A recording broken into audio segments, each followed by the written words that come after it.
Atom and ion, atom and ions के बारे में हम लोग को आज पढ़ना है। देखिए, सबसे पहले देखना ही है कि हमारा जो पॉइंट नंबर 1 है, कह रहा है कि atom are electrically neutral because the number of proton is equal to the number of electron. यानी कि जो एटम है ना, वो क्या होता है, इलेक्ट्रिकली न्यूट्रल होता है। क्यों होता है? क्योंकि नंबर प्रोटॉन जो होता है ना, वो नंबर ऑफ इलेक्ट्रॉन के बराबर होता है। तो हम कह सकते हैं कि प्रोटॉन इक्वल टू इलेक्ट्रॉन, यानी जितना प्रोटॉन होगा उतना ही इलेक्ट्रॉन होगा। और प्रोटॉन पॉजिटिव चार्ज है, इलेक्ट्रॉन नेगेटिव चार्ज है। फिर है कि इफ़ एन एटम लूजेज और gain electron it became an ion. यानी कि जब कोई एटम क्या होता है, अपने इलेक्ट्रॉन को लॉस करता है या गेन करता है, तो क्या बन जाता है? आयन बन जाता है। ठीक है। तीसरा पॉइंट है कि an ion is charge particle. एक आयन जो होता है वो क्या होता है? चार्ज पार्टिकल होता है। फॉर्म फ्रॉम एन एटम, ये एक एटम से बनता है जब उसमें क्या होता हो, उसके इलेक्ट्रॉन लॉस करे या गेन करे। यानी कि इफ़ बाय द लॉस और gain of one or more electron, एक या एक से अधिक इलेक्ट्रॉन क्या हो उसमें बढ़े या घटे, तो वह क्या बन जाएगा? आयन बन जाएगा हमारा। ठीक है। तो वही कह रहा है कि an atom is charge particle form from an atom by the loss और gain of one or more electron. एक या एक से अधिक इलेक्ट्रॉन के लॉस और गेन से क्या बनेगा? एक चार्ज पार्टिकल है जो आयन बन जाएगा। इसके बाद है हमारा दूसरा पॉइंट, केटायन जो पॉजिटिव चार्ज होता है, और होता है जो आयन होगा हमारा एनायन, वो क्या होगा? वह होगा negative charge. Formed when an atom, देखिए केटायन क्या है कि केटायन है जब लॉस होगा इलेक्ट्रॉन का, क्या हो, एटम में लॉस हो एक या एक से अधिक, तो वो बनेगा आपका केटायन। ठीक है। और जब इलेक्ट्रॉन का एक क्या हो, बढ़े, एक या एक से अधिक इलेक्ट्रॉन का वहाँ लाभ हो, तो वह बनेगा एनायन। यानी कि एक ऋणात्मक है और एक धनात्मक है। तो एक जगह जब क्या हो रहा है, घट रहा है, तो केटायन बन रहा है। एक जगह जब आयन क्या हो रहा है, एटम क्या हो रहा है, बढ़ रहा है, तो इलेक्ट्रॉन वो क्या बन जा रहा है? एनायन बन रहा है। अब है फॉर्मेशन ऑफ आयन। आयन कैसे बनता है? तो देखिए, फॉर्मेशन ऑफ केटायन में पहले जानेंगे हम लोग कि सोडियम पे देखेंगे। तो सोडियम में दिया हुआ है, ये जो हमारा क्या है, 11 प्रोटॉन दिखाई दे रहा है, और उसके चारों तरफ अलग अलग ऑर्बिट में क्या है, उसके 11 इलेक्ट्रॉन शामिल हैं। ठीक है। 11 प्रोटॉन है और 11 क्या है, इलेक्ट्रॉन है। अब जब देख रहे हैं कि इसका इलेक्ट्रॉनिक कॉन्फ़िगरेशन किया जाएगा, तो 2, 8 और 1 मिलता है। तो आप साफ साफ देख सकते हैं कि इसमें प्रोटॉनों की संख्या 11 और इलेक्ट्रॉन की संख्या 11। तो ये क्या बन गया हमारा? ये हमारा क्या हो रहा है, सोडियम एटम बन रहा है। अब लूजेज 1 इलेक्ट्रॉन, अब जब एक इलेक्ट्रॉन लूज करेगा इसमें, यानी कि P और E क्या है, दोनों बराबर है। अब एक इलेक्ट्रॉन लूज होगा तो हमारा आयन बन जाएगा। यानी कि आप देख सकते हैं कि सोडियम आयन में क्या है, 11 प्रोटॉन तो हैं, लेकिन इलेक्ट्रॉन की संख्या क्या हो गई, 10 हो गई, और चार्ज हमारा क्या हो गया, +1। तो इस प्रकार से यह हम देख सकते हैं कि हमारा जो क्या है, एक इलेक्ट्रॉन के लॉस होने पर क्या हो रहा है, ये आयन में बदल जा रहा है। ठीक है। तो हम जब काउंट करेंगे तो हमको यहाँ चाहिए 10 इलेक्ट्रॉन।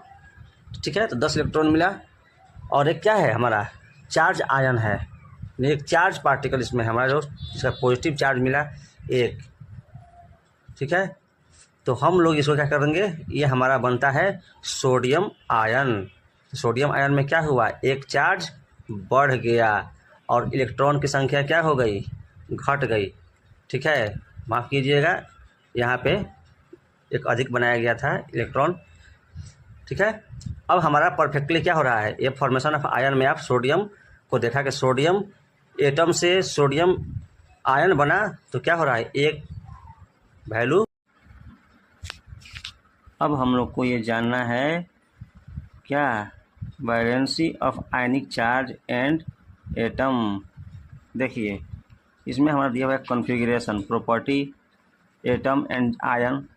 तो चार्ज एटम का न्यूट्रल होता है, आयन का हैव चार्ज पॉजिटिव और नेगेटिव, लेकिन इसमें पॉजिटिव और नेगेटिव चार्ज दोनों हो सकते हैं। ठीक है। दूसरा है फॉर्मेशन, इसका प्रॉपर्टी फॉर्मेशन एग्जिस्ट नेचुरली, ये प्राकृतिक रूप से क्या है, एग्जिस्ट करता है। और ये बनता आयन कैसे बनता है, लॉस ऑफ और गेन ऑफ इलेक्ट्रॉन होगा, जब लॉस होगा या गेन होगा। फिर नंबर ऑफ इलेक्ट्रॉन और प्रोटॉन, तो एटम में दोनों बराबर होता है, प्रोटॉन इक्वल टू इलेक्ट्रॉन, लेकिन आयन में दोनों बराबर नहीं होंगे, प्रोटॉन इलेक्ट्रॉन के बराबर बिल्कुल नहीं होता है। ठीक है। अब आता है एग्जाम्पल में हम देखेंगे, तो हमारा सोडियम है, क्लोरीन है, ऑक्सीजन है, कार्बन है। ठीक है। अब ये सब हमारा एटम है, जबकि जब इस साइन लग गया Na+ हो गया, Cl- हो गया, O2- हो गया, Ca2+ हो गया, तो ये क्या बन जाता है, ये हमारा आयन बन जाता है। अब आ रहा है कि वैलेंसी एंड आयनिक चार्ज। तो valency is the combining capacity of an atom. हम लोगों को पता है कि वैलेंसी क्या है, किसी भी एटम का कंबाइनिंग कैपेसिटी है। दूसरा है it is equal to the number of electron lost, gain और शेयर टू अचीव, यानी कोई भी क्या होना कि इक्वल नंबर का क्या होता है, इलेक्ट्रॉन लॉस हो रहा है या गेन हो रहा है या शेयर हो रहा है, ताकि वो क्या बन जाए, स्टेबल कॉन्फ़िगरेशन बने। अब ये कब होता है, मेटल में इलेक्ट्रॉन का लॉस होता है तो आयनिक चार्ज बनेगा, नॉन मेटल में जो वैलेंसी होगी इलेक्ट्रॉन गेन करेगी यानी बढ़ेगी तो वो आयनिक चार्ज बनेगा। यहाँ तक डाउट हो गया आपका clear. Differences between atom and ion, यहाँ है कि valency and ionic charge of some element configuration, electric configuration, e lost और गेन, वैलेंसी और आयनिक चार्ज दिया हुआ है। एक चार्ट के माध्यम से हम समझेंगे। सबसे पहले है सोडियम। सोडियम का जो इलेक्ट्रिक कॉन्फ़िगरेशन होता है 2, 8 और 1, जिसमें एक लॉस, इलेक्ट्रॉन का एक लॉस हो रहा है तो वैलेंसी 1 हो गई, और ये हमारा चार्ज क्या होगा, पॉजिटिव चार्ज होगा। वैसे मैग्नीशियम में हम देखेंगे तो इसका 2, 8 और 2 होता है इलेक्ट्रिक कॉन्फ़िगरेशन, लॉस करता है कितना इलेक्ट्रॉन का, ये 2, वैलेंसी कितनी है 2, और ये भी क्या है हमारा पॉजिटिव चार्ज है। अब आता है एल्युमिनियम, इसका होता है इलेक्ट्रिक कॉन्फ़िगरेशन 2, 8, 3, लॉस कितना है इलेक्ट्रॉन 3, और वैलेंसी भी क्या, और ये 3, तो ये Al3+ बना रहा है। जबकि क्लोरीन का होता है 2, 8, 7, यहाँ एक गेन कर रहा है इलेक्ट्रॉन, यहाँ पे इलेक्ट्रॉन क्या हो रहा है, यहाँ पे लॉस हो रहा है सब में, लेकिन यहाँ पे आपका इलेक्ट्रॉन गेन हो रहा है, तो वैलेंसी कितनी हो गई, 1 हो गई। अब यहाँ पे जो चार्ज होगा वो होगा निगेटिव। ठीक है। वैसे ही अब ऑक्सीजन का होता है 2 और 6, ठीक है, जिसमें 2 इलेक्ट्रॉन गेन हो रहा है, वैलेंसी 2 हो गई, और ऑक्सीजन का चार्ज या क्या हो गया, negative.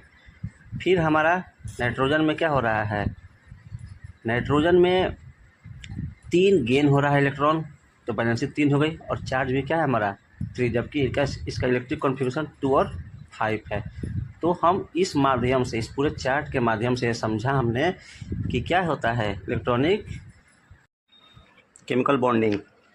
Atom combine with each other to form molecule by sharing, losing और गेनिंग इलेक्ट्रॉन, यानी कि एटम जब कंबाइन होता है किसके साथ, किसी मॉलिक्यूल को बनाने के लिए जब एक साथ वो कंबाइन होगा इच अदर टू, बाय कब होगा, जब शेयरिंग करेगा, लूज करेगा या इलेक्ट्रॉन्स को गेन करेगा, तब जा कर के वो कंबाइंड रूप से एक मॉलिक्यूल को बनाएगा, और उसी प्रक्रिया को बोला जाता है केमिकल बॉन्डिंग।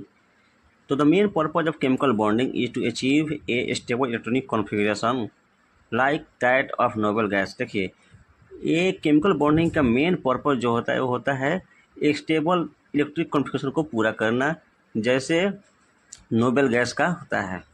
ठीक है।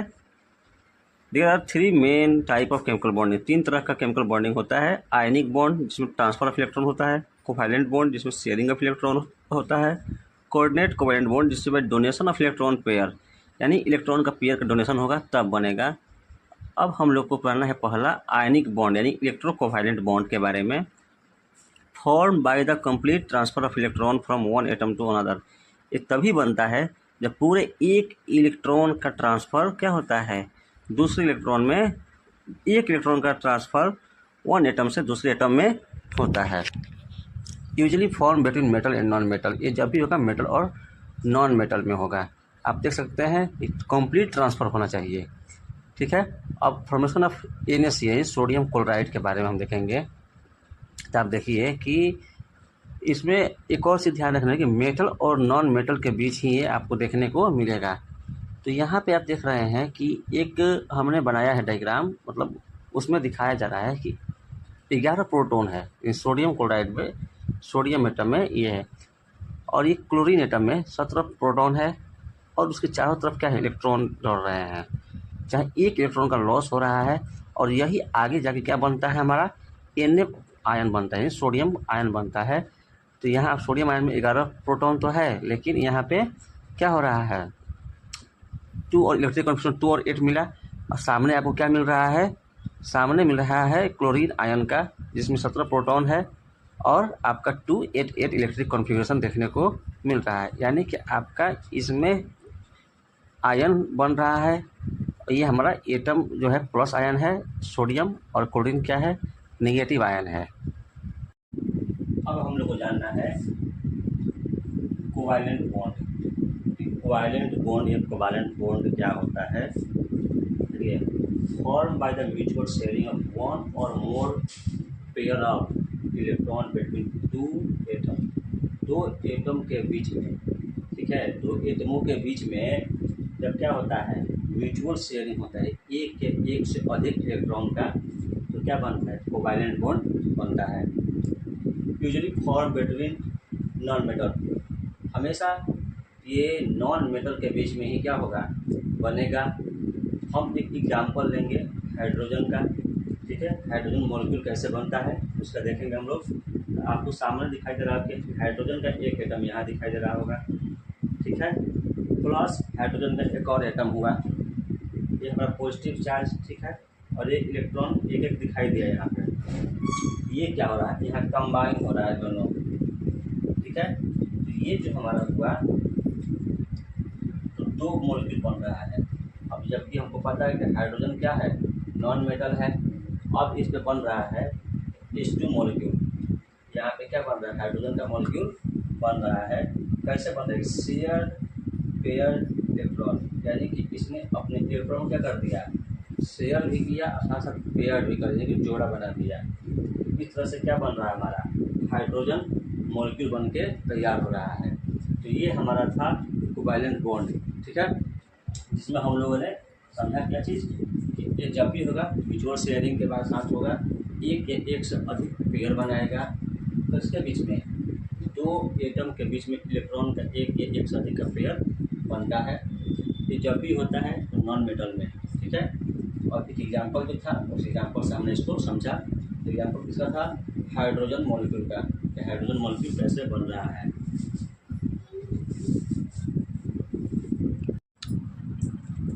अब है कोऑर्डिनेट कोवैलेंट बॉन्ड। देखिए ये कब बनता है, on when the electron of the share pair, जब दोनों इलेक्ट्रॉन क्या होंगे, पेयर में शेयर होंगे, समूह में, जोड़े में शेयर होंगे, are united by the same atom, जो सेम एटम से क्या हो, यूनिट किए गए हो, यानी कि दान किए गए हो, एक सेम एटम से यूनिट किया गया हो, और किसमें, वो पेयर में शेयर हुआ हो, यानी कि जोड़े में शेयर हुआ हो, तब क्या बनता है, हमारा कोवैलेंट बॉन्ड बनता है।